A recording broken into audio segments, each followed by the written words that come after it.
Welcome back to the Metal Exchange. Justin and Chris here with you for another episode. This week we go back to 2003. We go to France and we cover Adagio's Underworld album. I think it's probably the first French band we've covered on the podcast. But before we get there, how are you, my friend? I know it's been quite the week for you. Yes, it really has. I don't know if it's going to have to be you or me to break it to heavenly that we went with Adagio first as far as French bands go. But yeah, here we go. I am coming off a wild weekend. My sister got married, and it was wonderful. But I am like way out of the loop on a lot of stuff, so I'm gonna defer to you for new music and news and pretty much everything else, and I'll just stick to what I know, which is albums that came out 20 years ago. I like it. And I'll be honest, this was a really interesting week. The last 10 days or so, a number of new things came out, and I won't talk about all of them, but new Fates, new Ray Alder, new False Memories, a new Art Nation album where I thought the single was really, really good. So I had a chance to listen to all those, but a couple that I really wanted to mention. There's a band out of Boston. I think they're all Berkeley graduates. They're a prog band called OK Goodnight, and they came out with their debut album, The Fox and the Bird. This is like a blend of like prog metal, prog rock, and kind of like alt rock at times. Really, really interesting stuff. Very good band.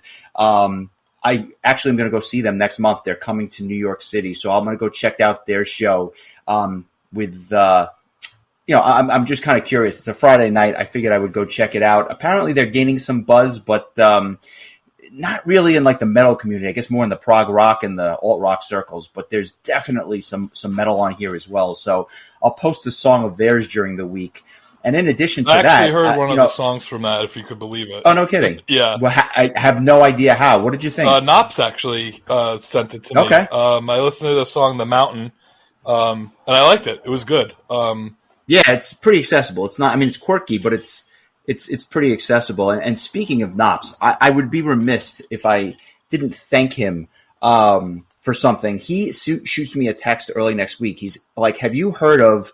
And then he gives me the name of a band and like a Spotify link to go along with it. I had never heard of this band. I was floored by something he sent me. And so I passed it along to some other people. And for reasons I won't get into at this point, let's just say you will be hearing more about this mystery band. And I cannot wait for what this band has in store. It's some of the best prog metal I've heard in a long, long time.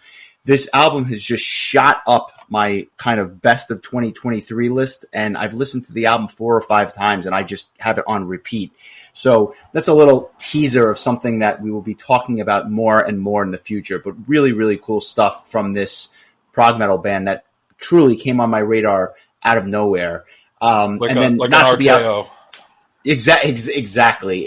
And not to be outdone by a band that's been on my radar for a long time, but a band that I have known about for decades now, and that's Scar Symmetry, who came out with their new album for the first time in, oh God, it's got to be like years since the last one. I want to say like 8 years or something like that. They came out with a new album called The Singularity Phase 2 Xenotaph, which I think is basically an extension of their last album, but different. And I say that because it certainly is Scar Symmetry. It maintains their core melodic death metal sound, but the last album I thought was a little more proggy in certain ways, whereas this is more just straight up melodic death metal. Different, but very, very good, and something that I'm in the middle of listening to it for the second time, but it's pretty good. I have to say, it's. I don't know that I like it better than the last one, but I definitely am enjoying it. So I would recommend that everyone give that a listen as well. Yeah, it's on my list, the ever-growing list of things to catch up with, including previously mentioned Mystery Band, who I did hear one song by and was definitely impressed. I definitely have the rest of the album to look forward to amongst many other albums that I'm working on, including the aforementioned Art Nation album. I'm looking forward to checking that out as well.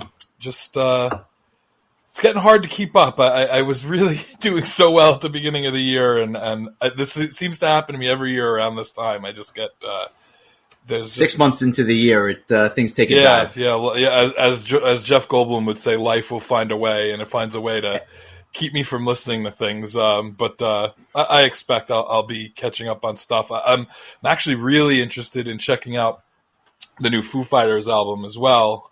I've been hearing a lot of really good things about it. It's their first album they've done without Taylor Hawkins, who passed away a couple of years ago. So really curious about that, and I think me and you need to go see them if they end up going on tour, which I'm pretty sure they are, because I'm pretty sure you haven't seen them before, and I know I haven't. So they're actually on my bucket list. I listened to the new album, and I'll just say a couple of words about it. What you'd expect, a very solid album. I'm not going to say it's my album of the year or anything like that, but it was what you expect from the Foo Fighters, and they haven't missed a beat despite Hawkins not being in the band. It was just a really solid rock album that you can go back to and kind of listen to just about any time. It's something that kind of just puts you in a good mood, and they are just wildly, despite their fame, I would still say they're wildly underrated, and that's despite being a band that sells out, not only arenas but pretty much stadiums when they want to. How about the Super Bowl halftime show? I'm just throwing that out there. It would be nice. I feel like it's been a while since we had a rock act. I recall, like, in the past, like Aerosmith and Tom Petty and the Rolling Stones, and I always just tend to enjoy those a little bit more than some of, like, the hip hop or the current pop type stuff. I don't know, maybe Nightwish. I thought that would be cool. Yes, when the game is played in Helsinki, then we will ensure Nightwish. Yeah, maybe like we need to go to like a Finnish league hockey game or something. I think that's maybe in the cards. But to your point, if they come around and tour and they're anywhere around here, I have to make a point of going, because I think it would be a phenomenal live show, and that's just based on everyone I've ever talked to that's seen them has said just a really top-notch quality live act. Without a doubt. I mean, even when Dave Grohl injured his leg and he just sat on a throne and sang from a throne, like, the guy just nothing's going to keep him down. So it's definitely on my bucket list. It's my girlfriend jokes with me that she's seen them live and I haven't. So that's really funny. That is really funny. Was it on purpose, or was she dragged there by somebody else? I don't really remember what the circumstances were, but I try to remind her that I've seen Halloween 5 times and she hasn't seen them at all. to which she rolls her eyes and walks away. So I mean, forever and one, right? Different strokes for different folks, right? Well, I think she's, like, really behind the 8 ball with that. But then again, we have a metal podcast, and she hasn't been a guest yet, so I guess that tells you everything you need to know. Well, when we do our Taylor Swift episode, I'm sure she'll be happy to line right up and get on board. Patreon exclusive, I'm sure. Yeah, it'll be your 2 daughters and my girlfriend doing the Taylor Swift episode. Yeah, I'm going to sit that one out, I think. But Lord knows she has enough hits. In fact, if I'm not mistaken, and I'm sure I was going to save this for the news at the end, but I think she's, like, now the #1 charting pop star of all time or something, like 28. Or I could be wrong with the number, but like 28 #1 hits or something like that. Wouldn't shock me. Bananas. And I was kind of looking at the set list and asking. My girlfriend's actually going to see her next weekend, and I was asking her, like, how much of this are you familiar with? Are you going to have to, bone up on some of the, like, early stuff? I'm curious because, like, we do the same thing when we go to concerts, and she plays about 40 songs. It's like a 3-hour show, and it's kind of like a march through her career. Like, it's like a Does she do it in order? I don't know if it's chronological because I just don't know her material well enough, but it's like it goes album by album. I'll say that. Okay. It's really cool. Like, I would definitely enjoy seeing a band do a show in that sort of way. Like, say Halloween, just as for instance, played a handful of tracks from Walls of Jericho and then a handful of tracks from the Keeper albums, and kind of like, no pun intended, march through time, going through. I feel like with them, that would be like a 9-hour show, but, it's kind of a nice idea. Maybe a band that doesn't have that nearly as much material, maybe like a Sonata Arctica perhaps, or even Nightwish would be cool. Like if they wanted to bring back some of their, I don't know. I'm pretty sure they had some previous singers before their current one. So is that true? Is that true? yeah. At least three I could think of that were okay. Yeah, I think it's kind of cool. So I'm sure she'll share her thoughts, and then I can relay them to our very many Taylor Swift fans that listen to the podcast. Yes, it's the Metal Exchange brought to you by Taylor Swift. But let's talk about some Adagio. This was an album, Underworld, that I have vivid memories of picking up, but I'll get to that in a second. First of all, there's like a lot of firsts with this. First French band, which we mentioned earlier. First time we're talking about David Reedman in long form, their vocalist, or at least their vocalist at the time. One of the first neoclassical albums that we've covered. Obviously we did some Yngwie, but this is also another one in that kind of vein.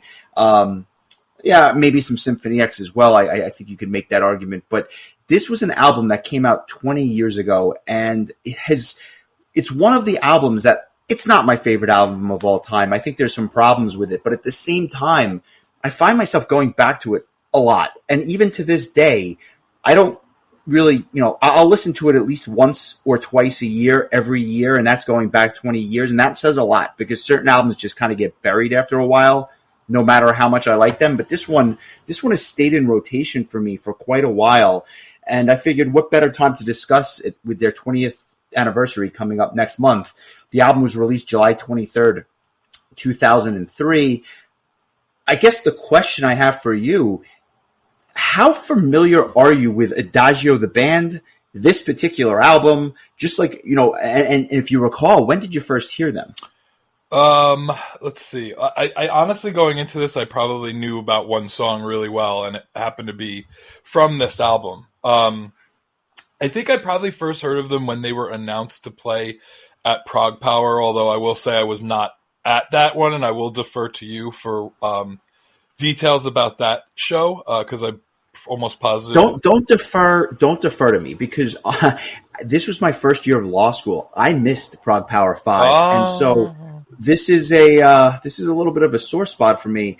I have not and probably will never see this band live, and it's because I missed this set.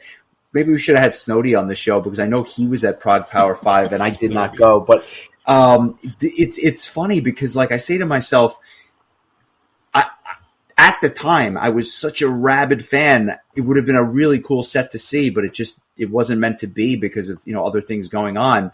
So, but well, I guess for you, is there footage of this set on the on that Prague Power DVD, that first DVD that had like a bunch of random clips from the first handful of events? I'm trying to remember if I've ever seen like a pro shot version of any of the songs they played that year. So if I'm not mistaken, there is a pro shot version of Chosen, which is one of the songs on this album from that festival. So the answer is yes, but I think it's only the one tune. Now, mind you, it's an 8.5-minute rendition, so it's a solid chunk of music from the band. But I don't know that there was a second song released from that set. I think it was just a one and done as far as that DVD went.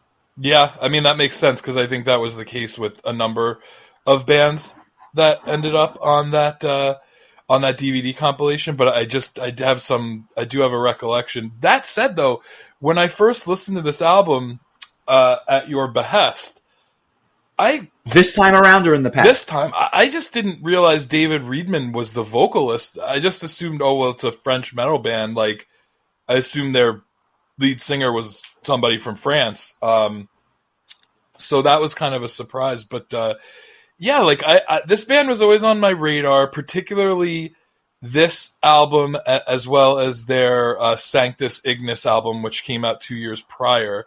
And I actually listened to when they reunited, or I don't know if they ever broke up, but there was a big gap between Archangels in Black and the Life album that came out in 2017. I definitely listened to Life when it came out, and I remember liking it quite a bit. But that was probably the first Adagio album that I really listened to start to finish, which is kind of funny because it was like not in that 8-year heyday of those first 4 albums. So Yeah, I almost wonder if they would have been bigger if they came out now. I feel like the world is like in a place now where bands like this would have had a bigger chance of, I don't want to say blowing up, but relatively speaking, being bigger than they were, 20 years ago. But I want to go through the lineup before we kind of start talking about the music, because this is a fascinating lineup in a number of ways.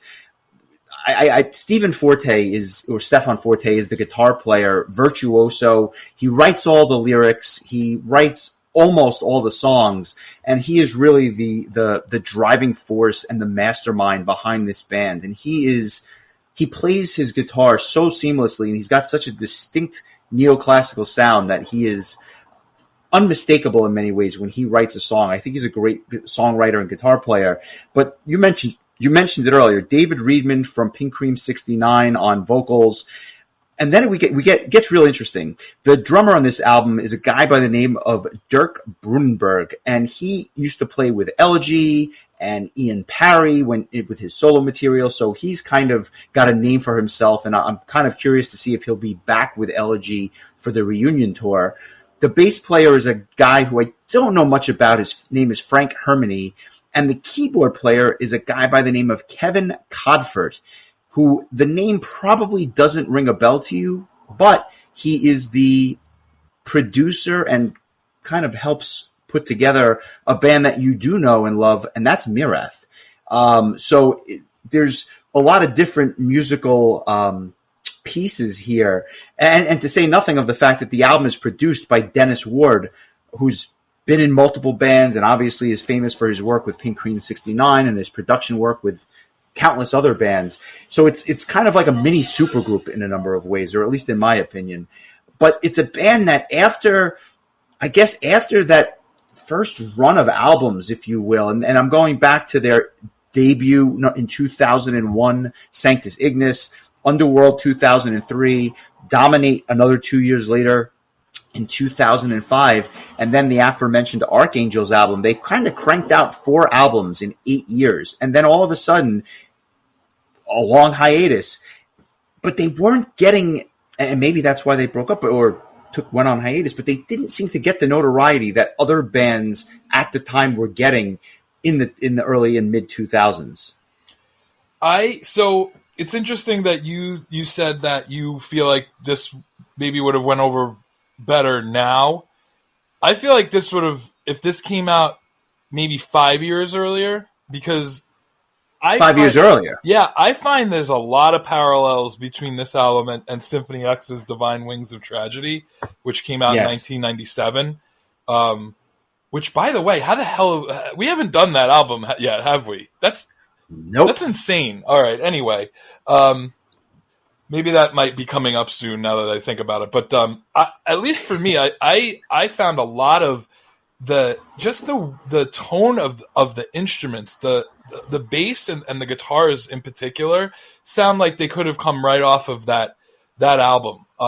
So maybe if it had come out around that time as kind of like almost a French version of the U.S.'s Symphony X, it just I got a that kind of vibe from this. So I mean, maybe it was just kind of a time where, I don't know, maybe it was like it felt like it was something that should have come out 5 years earlier and it came on too late, or you never really know. There's so many things that just you wonder, like, why was this not more recognized? I will say, as far as that lineup goes, I'll never forget. Probably it was Pat who pointed it out. When the first time that Mirath played at Prague Power, their keyboard player was Kevin Codford.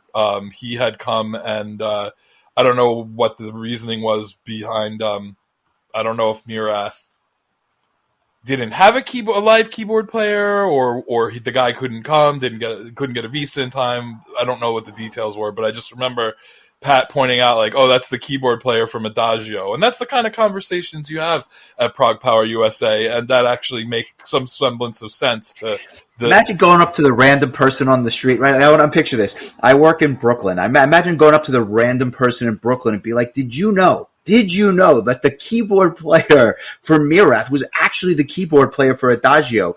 They would have you committed so fast. I don't right? know. Like they would I bring feel like that wouldn't even land in the top 10 insane things that person heard that day. Like, you know, but it would make no sense. It would just be especially if he rides the subway, you know. That's true. That is true. But I don't know. Maybe we'll put that theory to the test at some point. But yeah, so Kevin Comfort at Prague Power. Well, listen, when we walked out of that Halloween show and they were playing Avantasia from a food cart, I mean, who knows what to expect? And I do remember at one point, Glenn Harveston, the booker, I've been watching too much wrestling, the promoter for Prague Power, saying that he heard a Murath coming out of a street meat cart in New York City one time. So, I mean, you never know. You probably run into that one guy in New York City who's be like, yeah, whatever happened to Adagio? They were great. David Reedman for life. Oh man, I love it. But now, so I guess with the benefit of hindsight, I think the album should have come out in 2015. You think the album should have come out in 1997. Let me say this, and again, with the backdrop of having said, I listen to this album semi-regularly.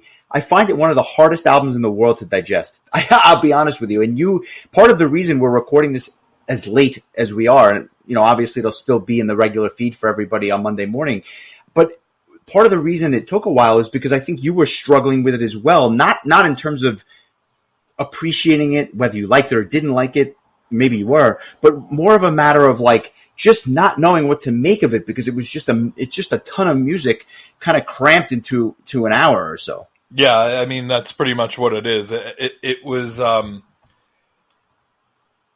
was easy to digest. It was hard to kind of like verbalize what I was feeling about it. I mean, I've listened to it I think 6 times now, and I know that I like it.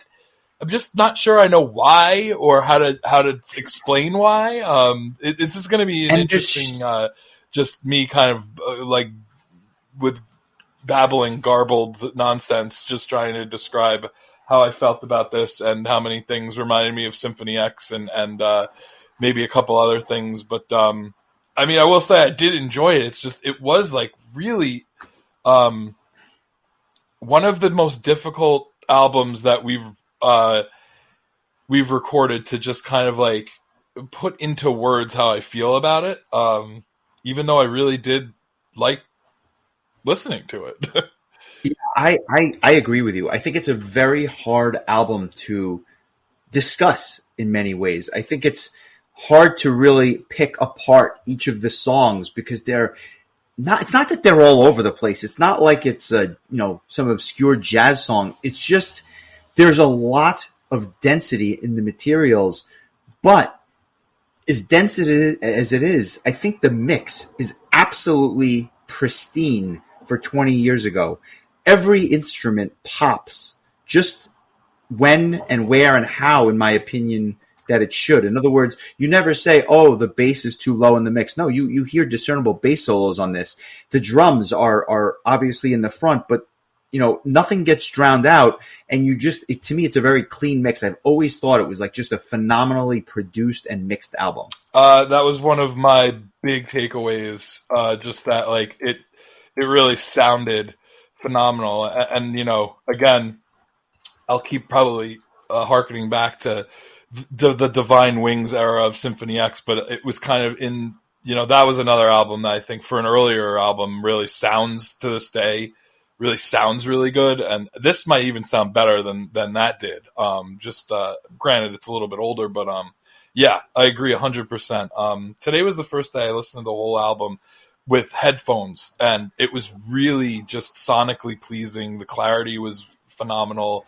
Like you said, everything kind of shined through without overpowering anything else. That's one thing I could put into words pretty well. Is that it sounds really good. No argument. And I'll just say this: I remember this album, as I said, it come out July 2003. I picked it up at Prague Power 4, which was later that fall, and I remember buying the album. And then hearing a couple of months later that they were announced and then being so upset that I wasn't going to be there because I really fell in love with the band. And I picked this album up before I picked up Sanctus Ignis, which was the only album they had out at the time prior to this. And for a while, it was just those two albums that I played on repeat for the beginning of law school. And then ultimately they would come out with Dominate in 2005. But I got to be honest, the band lost me a little bit with Archangels and Life. For some reason, I think that those first three are their kind of the classic albums, with this being my favorite of the bunch. I'm sure Reasonable Minds can differ. But I just have vivid memories of picking this album up in the vendor room and saying to myself, what is this, and why? And to your point, why is Donald Trump on the cover? None of it made sense.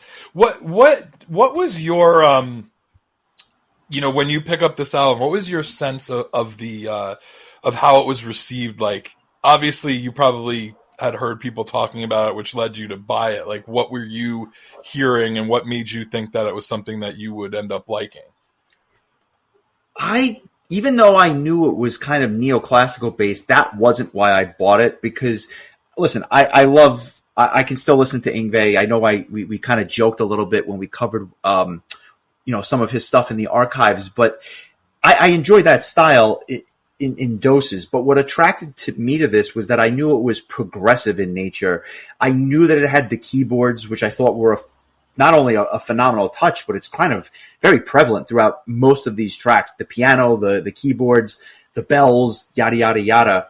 That was part of it. And number two, I was familiar with David Reedman's work in Pink Cream 69, and I love his vocals. I think he's just got such a clean, fresh sound that when you marry the two together, for my money, I'm like, I have to hear this because I loved his vocals. I like that style. Let's see what it is. And I was immediately blown away. I said to myself, again, every time I listen to this album, I hear new things. And that's, I'm going on 20 years. I don't say that often, but I hear new things every time I listen to this, probably because it's so dense, but really just because the music is so intricate that I feel like you can't completely appreciate it in 1 or 10 or even 30 listens. I think it's just something you have to keep going back to. So even though I listened to it a bunch this week, I was hearing new things. It wasn't stale for me. I like to hear that. And one of the things that I thought to myself was, this is the kind of album where I think, like, the more I listen to it over time going forward, I'm probably going to look at it with more appreciation. Because I feel like each time I listened to it, I liked it a little bit more. And I will say, like, David Reedman is just one of those singers where when you find out he's a part of something, you immediately go check it out. He spent some time in Voodoo Circle, which was a band that not so much a metal band, so to speak, but it was started by a bunch of metal guys. Alex Bayrod, in particular.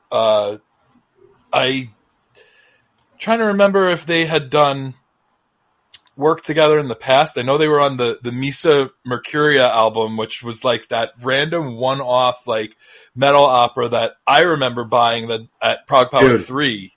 We got to talk about that album, not to really hijack the whole episode, but what an interesting conversation because of who's on that album, the fantastic songwriting, and it's just a blend of everything that was like kind of hot at that time. Vandenplas, Silent Force. I mean, it just had, again, conversation for another day, but that would make for a fantastic discussion. I mean, just to name the vocalist, you had Andy Kuntz from help me out here. Vandenplas, thank you. DC Cooper, who I believe was out of Royal Hunt at that time, but maybe had started with Silent Force. David Reedman, Sabine Edelsbacher from Eden Bridge. I almost said Eden's Curse. That would have been wrong.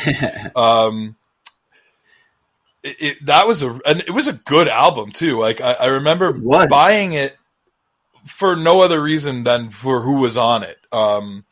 And it ended up because it was like one of the first supergroups at that time, where now it's a dime a dozen. But at that time, it was, it was cool to see all of these singers that, we liked on one album. You said, how bad could the music be? Yeah. And it had the potential to be disappointing based on who was involved. And it really wasn't. Good. Just, really good stuff. I like that a lot. There were so many of those types of albums that came out after Avantasia and Arion like kind of did it perfectly right off the bat. Like they were just great at it.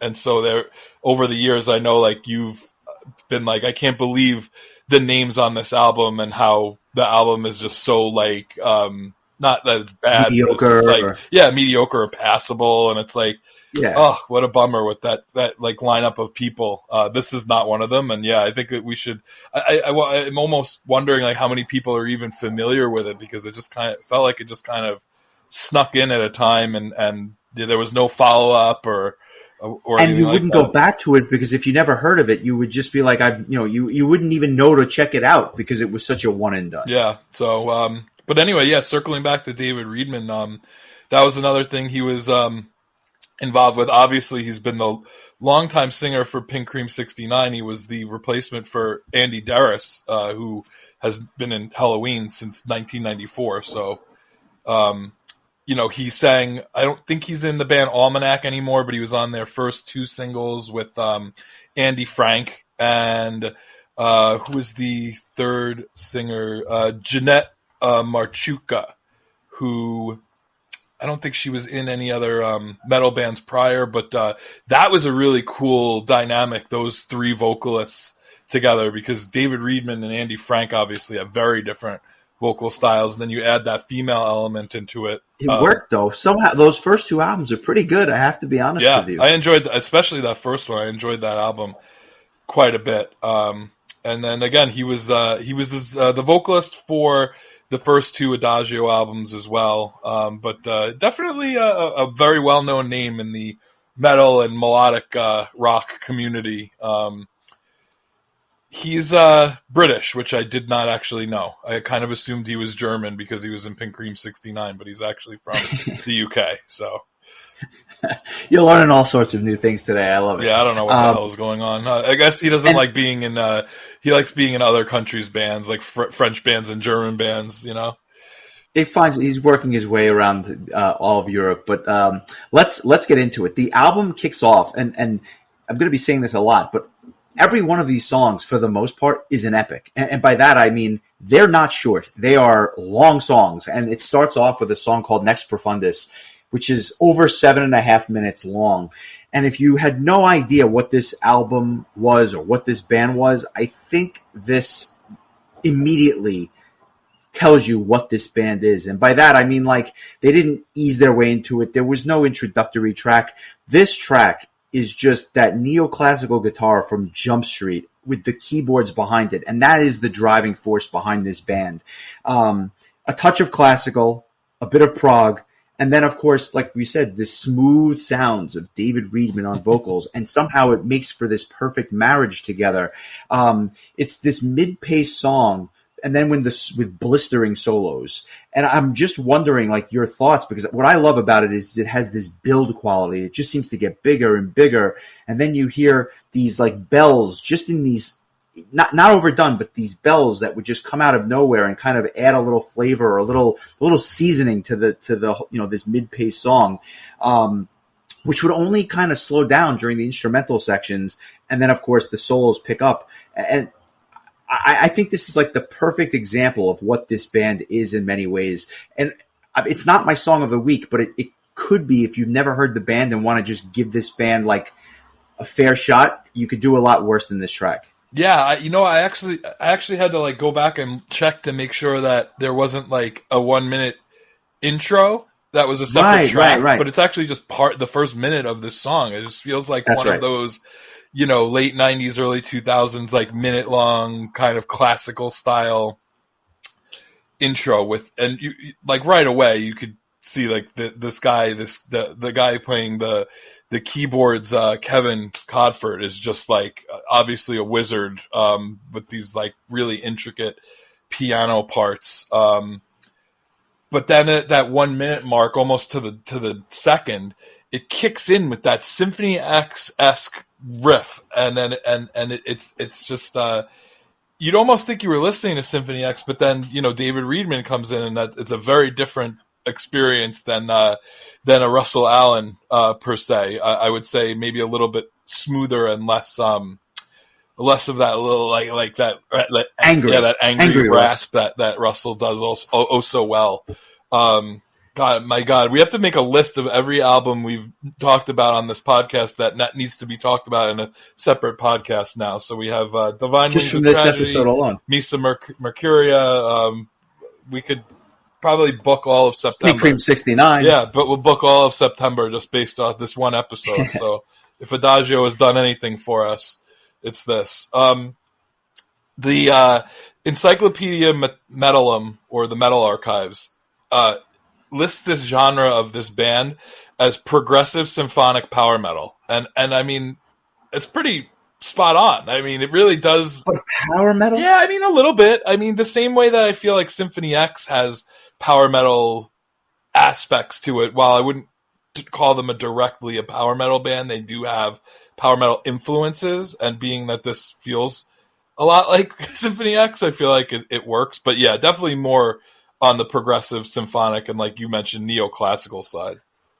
So I'm a little bit embarrassed to say this, but earlier in the week, I mean very early on, I think maybe after your first listen, you said something to the effect of, and we don't go into depth about these albums beforehand, but you said to me like the Symphony X is clear, or something to the effect of like the Symphony X influence was clear. And I got to be honest with you, I don't think I ever noticed it, but now that you've said it, I can't stop hearing it. And it's funny because I've heard this album 1,000 times and I never picked up on it.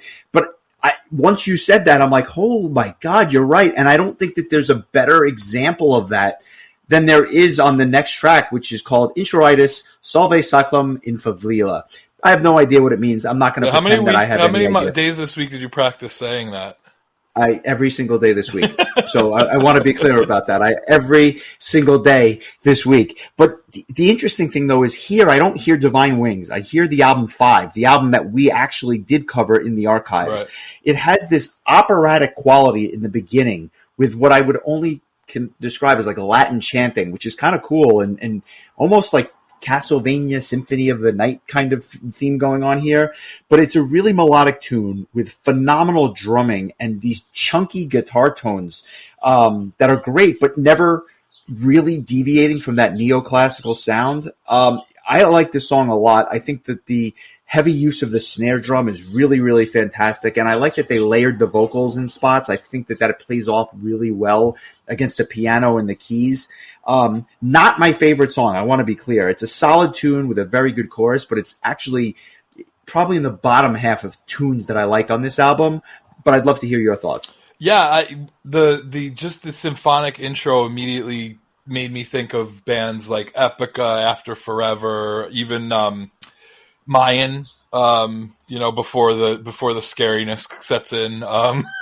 But very, very, very symphonic. And then, once again, about a minute and 25 seconds in, it kicks into that almost, that very, I would be curious to know if the guitar is the same guitar that Michael Romeo uses in Symphony X, because the tone is just so similar to me. Yes. But again, this is like just another, this just amalgamation of symphonic elements with just very guitar driven and the keys and definitely getting that Castlevania vibe throughout the song, a little bit of that like kind of gothic creepiness. I like this song a lot. I mean, honestly, I don't know that I would say that there are any songs on this album I didn't enjoy quite a bit. I do think I liked the previous and the following track a little bit better. But I think due to the length of this song, this one comes in at a bit over 8 minutes. There's a lot going on, a lot of different parts, a lot of different instruments being focused on. But it's a solid tune, and definitely again has certain parts that really make me think of Symphony X. And yeah, I no argument here. And then it gives way to yet another song that clocks in at nearly 8 minutes, and that's Chosen, which we did briefly talk about earlier. This was the one song that you knew, and I guess knew fairly well from the album. I have some thoughts on it, but before I kind of take over the floor, how does it compare? How does the one song you knew compare to the rest that you kind of didn't know, or the songs that you were hearing for the first time? I feel like it fit right in. It wasn't like an outlier by any stretch. I believe the main reason I know it the most was because this I don't know. I don't know if you ever told this story, but we've been doing this podcast for a while, so it's possible that you did and I just forgot. But you had told me a few years ago that there was somebody that you worked with who was interested in the music, that we listen to, this kind of a little bit more underground, more deeper world of metal outside of the Metallicas and of the world. And so you started out like trying to make it I think one disc of songs that turned into 2 discs. I think by the time you were done, it was like 4 discs worth of songs. And I think you made a very conscious effort to only use each band once. And I remember you actually used Adagio's Chosen on that list. And I ended up using that list as a basis for making a live heavy metal power hour Nice. with just 100 different bands with 1-minute clips of each song. And I ended up using this song. So through the years of that just repeatedly coming up, it just kind of became stuck in my head. And so as soon as it came on, I recognized it immediately. I think because of that, it's the song that just resonated the most with me. So for me, it's going to be my song of the week. I think just because it's the one I'm most familiar with, and it was the one, when I thought about the album this morning, I was laying in bed. This was just the song that I was able to hear in my head because I just knew it so well. And I think it's really a excellent representation of what this album is all about as well. Like, if you like this song, you're going to love the rest of the album. So, I was curious if you were going to choose it as well. So now's the time to tell me if you did. I did not, and I'll tell you why, but let's give it a listen first. This is Adagio's Chosen.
I could have easily picked this as my song of the week. It's probably my favorite song on the album. It's probably my favorite song of theirs. I think it's the most accessible song they have. It's so accessible that I never realized how long it was, because in my head it was like, oh, it's 5 minutes, but it's a meaty 8-minute track, but it doesn't feel that long. And I think that it has this gothic futuristic thing going on at the beginning, which is kind of interesting because they're polar opposites, but yet that's how I would describe it. I think the verses are really, really catchy, and it might be the best chorus on the album, but more than anything, I just think that this is like David Reedman personified. I think this track is just emotional, powerful, but yet melodic and beautiful at the same time. And I just absolutely love certain things about the song. There's this little piano keyboard interlude before the choruses, which is just like a really nice touch to kind of break things up a little bit. And even the chorus themselves has a bit of an Andromeda feel. And that's a band we have not talked about, but Andromeda was a prog metal band that was kind of popular, I guess, underground around the same time, and very, very keyboard laden prog. And I just thought that it was, I heard bits and pieces of that here. I just think it's a phenomenal track, but it was almost too easy for me to pick this song because going into it, I knew I could have done that. So I just decided to zag when everyone namely you, expected me to zig. So that's my thoughts. This is a fantastic choice for Song of the Week. I'm glad you picked it because it gives me another excuse to listen to it. Yeah, that chorus with the drums are so like perfectly set in the mix where they're not too distracting, but they're also not drowned out. And then just that fast piano that is just like, this guy like just is obviously, like I said before, just a master of the piano. So you have like this chugging guitar, these drums that sound fantastic, this like crazy fast piano with David Reedman singing, like all this just comes together, and it's like just a really, really awesome. I think the chorus is so catchy, and then very much like Symphony X would do, there's this really meaty solo section in the back half of the song where it's just like all these instruments just shining, slows down a little bit, it's an 8-minute, almost an 8-minute song. You gotta make it interesting, not do Saint Anger. I know we rip on that album repeatedly. Keith, we're still cheers to Keith. Yeah, we're still waiting for your Patreon request. So any day now. I had a feeling that you would choose something else just because I had a feeling you thought I would choose this, so that it made I did, and that's again zag when one expects to zig. A song that I did not choose as my Song of the Week, another one, is the next track, From My Sleep to Someone Else. Although in retrospect, I kind of wanted to choose this one as well because I love this song. It has this really creepy piano intro. Again, harkening back to Castlevania, in my opinion. I think that it's like, this could have easily been on Symphony of the Night or whatever that game was. Symphony X of the Night. Yeah, exactly. Very symphonic. And then what I love about this track is that all of a sudden, this band, which has been, I don't want to say vanilla, but it's had the same style for the first 3 tracks. Here, there's actually touches of black metal all of a sudden, where they have these like screams and these blast beats out of nowhere. Really, really interesting stuff. But at the same time, the song overall, a bit slower, a bit like toned down, and it's just grown on me a lot over the years. And I like, again, how it builds to the big chorus, but there are just elements of this song that remind me of Carrick Angren, which, for those that don't know, they're a black metal band, but they're very theatrical, very almost movie soundtrack in their approach, despite being a clear black metal band. I think this track is great, and the musicianship is just obviously on full display.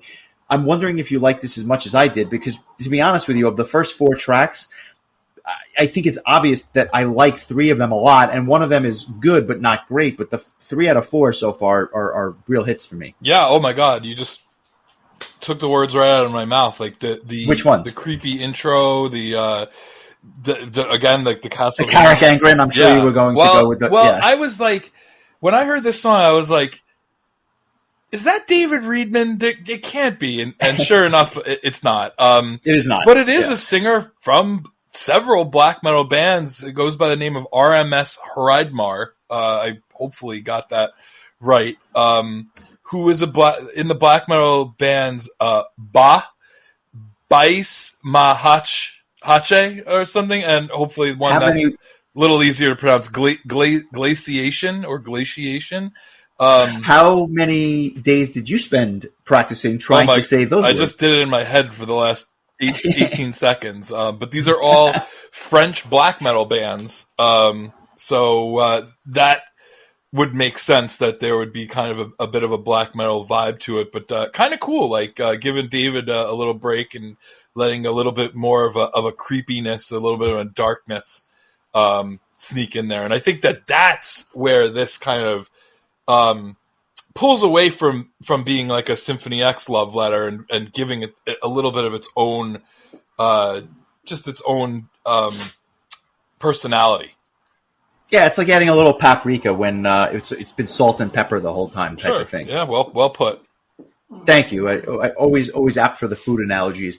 And just when you think that the first half of this album couldn't be any more epic because not a single track was less than 6.5 minutes, we get to the title track, which is nearly 13.5 minutes. It is the epic of all epics on an album full of them, and it has this long, dark, symphonic intro that almost has like a video game feel to it, but not, I don't hear Symphony X. I hear more like Final Fantasy or like a movie soundtrack. And it would take 4 minutes or so before the guitars actually kick in. But when they do, this is another Symphony X riff. I mean, this is like an ode to Michael Romeo in many ways. But here, I don't hear Five. I hear Divine Wings. To me, this is like straight off Divine Wings of Tragedy. And maybe that's part of the attraction, but like here, I think the vocals are very dramatic, but not overly done. And I think the one complaint I have, and it's funny because I was referencing this earlier, but like, I feel like the whole thing is just one constant zigzag, and you never really get like hooked into the song because it's all over the place. Although the chorus kind of makes up for it because that is very straightforward and deliberate and quite good. With this dark, slow, deliberate outro. I like the song. It's just one of the harder pieces to digest because it's all over the place when it's not the chorus. Yeah, I mean, it almost could be more than one song. Yeah. In a lot of ways. But yeah, like really epic, symphonic.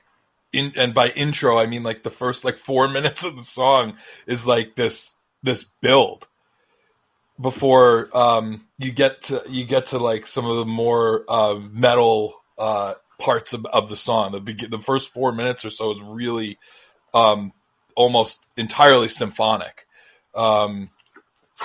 But yeah, it's still a really good song. It didn't lose me, which I was nervous about when I saw how long the song was going to be. It made some of the earlier selections seem shorter, well, obviously they were shorter in comparison. But just really good. I really enjoyed just the chorus and the verses and all the instrumentation. It's a really meaty song, like you said. Kind of interesting that it was kind of placed like right in the middle of this album, or right somewhere in the middle.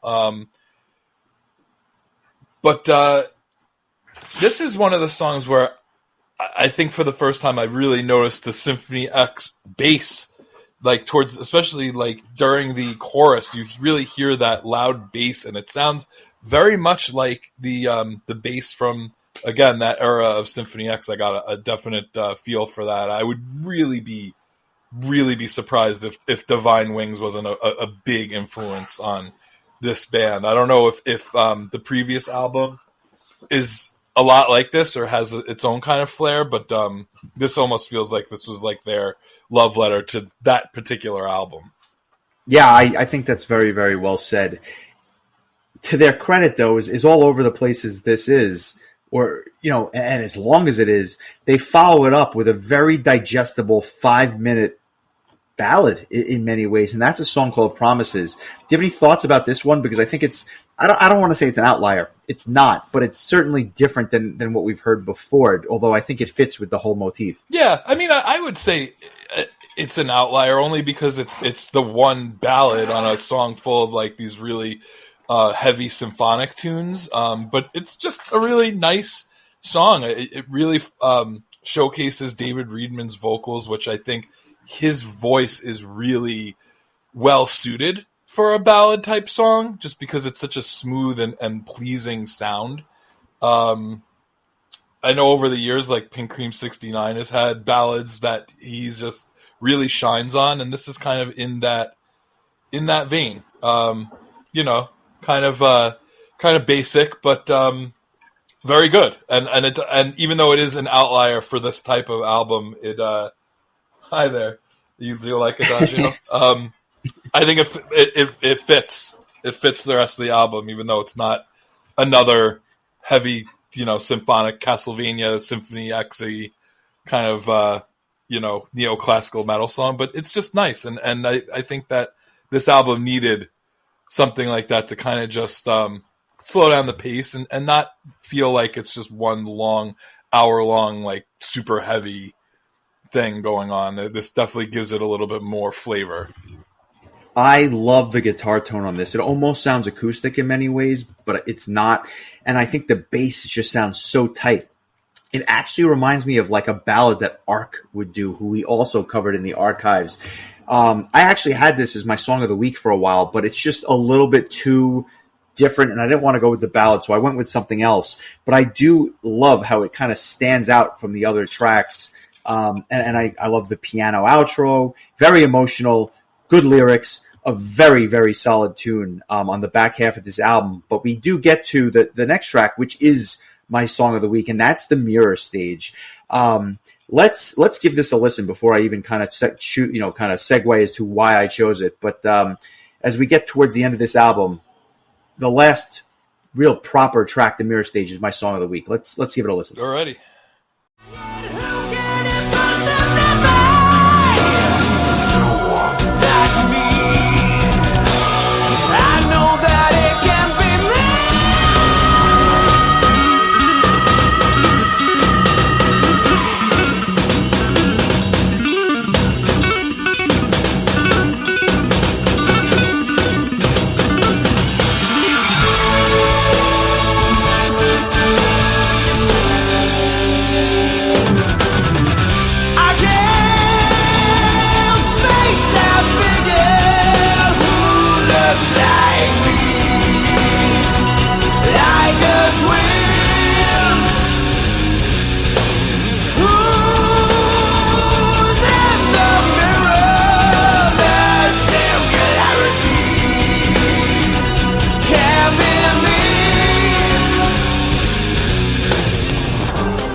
Go back to like the 18th century. Take a big Victorian mansion and make it haunted. That's what this song is. It's a really cool track. Obviously, the neoclassical elements are going to be back on full display here, but there's something about this song that always makes me tap my foot. And for that reason alone, I wanted to like have people give it a listen. The verses are great, but the chorus is this big over-the-top sounding thing, which was really just catchy to me. I think that there's one section where there's like a legitimate bass solo with drums underneath it. I think that's awesome. And the instrumental section itself with this just wild, wild piano and a phenomenal guitar solo. It has just about everything you'd want. But with the exception of Chosen and Promises, I would say it's one of the more accessible tracks on the album. So it was really a no-brainer for me in many ways. I wanted people to hear this. What are your thoughts about the Mirror Stage? I think that's, well, other than Promises, this is the shortest song on the album, and I think that like as good as Chosen as this might be, more accessible just based on the length, where it kind of like it cram is the wrong word because it doesn't feel crammed, but it fits everything into a smaller window, so you can really get a taste of what the band is all about without sitting there for almost 8 minutes, I guess. But yeah, I mean, I completely understand why you would choose this song. It's really good, and oddly enough, it's the there's another 8 minutes of music on this album, and none of it involves any singing. Yeah, I mean, and that's the interesting thing. Now we get this ode to Norse mythology with the final track called Niflheim. Well, I will say one more thing about the Mirror Stage is that there's some really cool Middle Eastern vibes going on here, which almost is kind of like a precursor to what Mirath would be. Right. So it kind of makes sense that the keyboard player did play keyboards with Mirath on tour, but I thought of Knops when I heard this because I know how much he enjoys like those kind of Middle Eastern vibes in metal. So Knops, check out Justin's Song of the Week if you haven't yet. But definitely, which makes me think of another band we haven't covered, but that's high up on my list. So we'll get there in due time. But Niflheim, the final track, kind of an ambitious way to go out. Let's go out with an instrumental track that's over 8 minutes long. I don't have much to say about this. I think it's a good track. My issue is that it's not terribly memorable. I think it would have been better served in the middle of the album. Sometimes we talk about placement. I don't know that I would have ended with this. There is a bonus track, or at least there is a bonus track in Japan. It's called Misa Eterna. I've never heard it. I don't claim to know it. So for all intents and purposes, this is how most versions of the album end. But it's a good instrumental, but it's more of the same. I don't know that anything really jumps out at me, and I'm wondering if you agree. Yeah, I'd say that's about right. It's almost just like this really beefy outro, you know. It's like you're like, Yeah, let's yeah, just let's yeah. go out, but let's go out like huge. Like just this big, 8+ minutes of just, symphonic, like just, everybody just kicking ass on their instruments as they do. Um, I was always curious what Niflheim is all about, and it turns out that it is in Norse cosmology, it is the world of mist, or literally the home of mist, because Therion has a song called Niflheim. There is a black metal band called Niflheim. So it's obviously something that a lot of metal bands have picked up on. You know how much some metal bands love mythology. So I don't know what, since there's no lyrics, I don't know like what the connection of this song has to do with that. We'd probably have to ask somebody who was in the band. I don't know. Did you think about Mist when you listened to this song? I did not. But just a really solid way to go out. Did you find it to be a little bit like going out with a whimper instead of a bang sort of thing because there was no vocals, or It's not even so much the vocals as it is. I think that the Mirror Stage is just such a good song for obvious reasons. I picked it as my song of the week. That if you would have almost flopped those two songs or kind of changed the order, you go out with more of a bang as opposed to a whimper. And I'm not saying that it takes away from the album. At the end of the day, the music is still the music, but it's very ambitious to end this album full of epics with another epic with no vocals. I just thought it was interesting the way they did that, and I wonder if it would have been better served, higher up in the card, if you will. It's funny. I just pulled up some of the reviews for this album, and I'm just going to take a little bit of a passage from a reviewer named Writhing Chaos. They wrote this review 7 years ago, and this is just a portion of it. They said, "And before some of you out there scream Symphony X ripoff, let me clear the air about that. This is in no way a ripoff whatsoever. Yes, of course there is an influence of said band, but these guys have a much more obvious orchestral and classical influence than Symphony X ever did.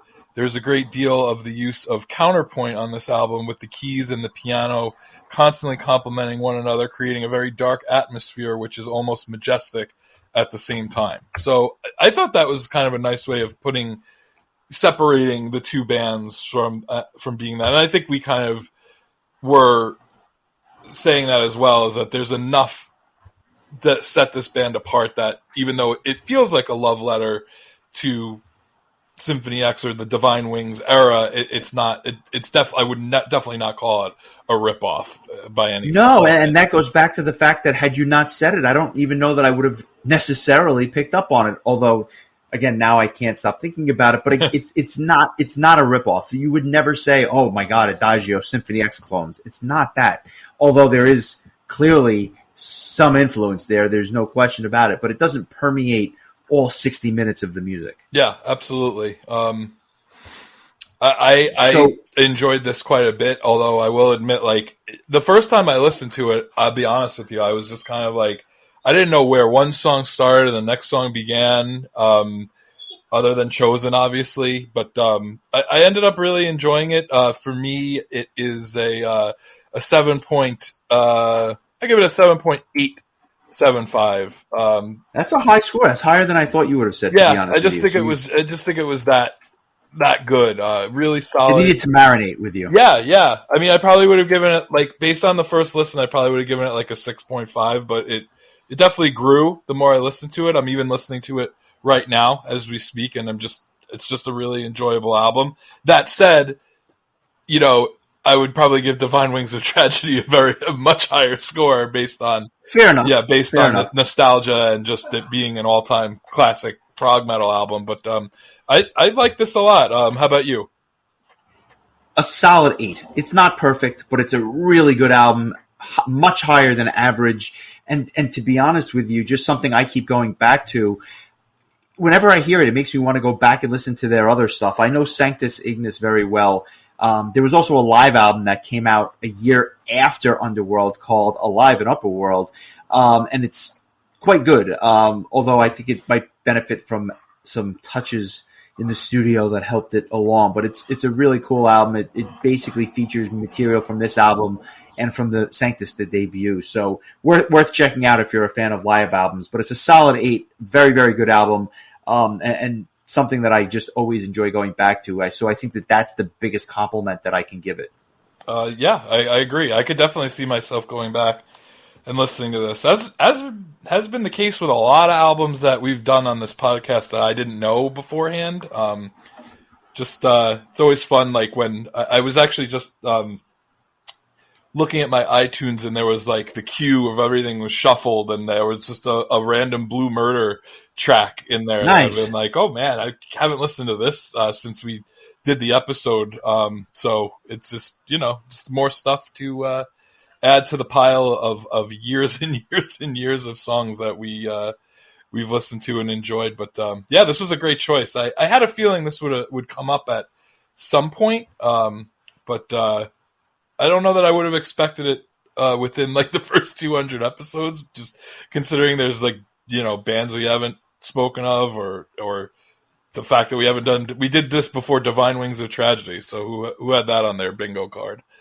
Gotta zig before you zag. I want to just mention a few news items which are not only interesting but also kind of like bands we've covered in the past. So some especially with some live dates. 2 bands we've covered in the past have both announced tours this week. The first being Tool, who's announced their fall North American tour, which kicks off September 22nd in Louisville, Kentucky, then ends November 21st with 2 nights in Toronto, Ontario, Canada. These guys are coming up to Rochester November 6th. If you're available, go check them out. They're very good live. I would highly recommend it. And in addition to Tool doing their typical arena tour, Overkill, never strangers to the road, are going out on a U.S. tour for about 3 weeks. They're starting out in San Francisco on July 13th, ending July 30th in Huntington, Long Island. I got to be honest, I would have never gone to an Overkill show. Hell, I left the one Overkill show that I went to where Sonata Arctica opened, but after kind of digesting the new album, which I thought was very, very good, and also, obviously doing the deep dive into them, some months ago, I kind of want to go see Overkill live. I don't know that I'm going to make it this Paramount show, but I'm going to try. I think it would be an interesting band to see live. If they were playing more locally, I would probably consider going as well. But if you go, I look forward to hearing your thoughts about it. Yeah, definitely. And always like doing reunion news. So I got one other bit for you. But the progressive metal legends Watchtower are reuniting with their original singer. They're doing a show October 6th at the Keep It True Rising Festival in Germany. And apparently there's also rumors that the band may get back together and record a new album. This band has been together for like 40 plus years and are one of the first American prog metal bands, along with Dream Theater and Queensryche and some of that early Fates Warning material. But they're back in business. And this is a band that I've actually considered choosing in the past for the podcast. I'm not the biggest fan, but I do recognize the fact that they were pioneers in many ways, and I think it would be a really interesting conversation to talk about some Watchtower, especially now that they're back together. Yeah, this is not a band I am familiar with. This is the band from Texas? I believe that is right. I know they're an American band. I couldn't tell you exactly where they're from, but I believe that's right. Yeah, they only have 2 albums. Yep. But they're like legends, you know what I'm saying? Like it's one of those bands that they have 2 albums, but people still talk about them 40 years later. Yeah, it kind of makes me think of the band that, you know what? I'm just gonna have to. Oh, Sanctuary reminds me of Sanctuary. Yes. How like they only had a couple of albums in the was it the early or the late '80s and into the early '90s? Those Sanctuary albums. Yeah. Before Nevermore was a thought in anybody's mind. Yeah. So yeah, I remember because I remember being surprised when they were announced as a headliner for Prog Power, and then I would go and look, and they're like, "This band has 2 albums. Like they must have been really good albums if they are headlining off of 2 full albums." But Yeah, they ended up coming back years later, making a new album, but unfortunately, Warl Dane passed away. Rest in peace.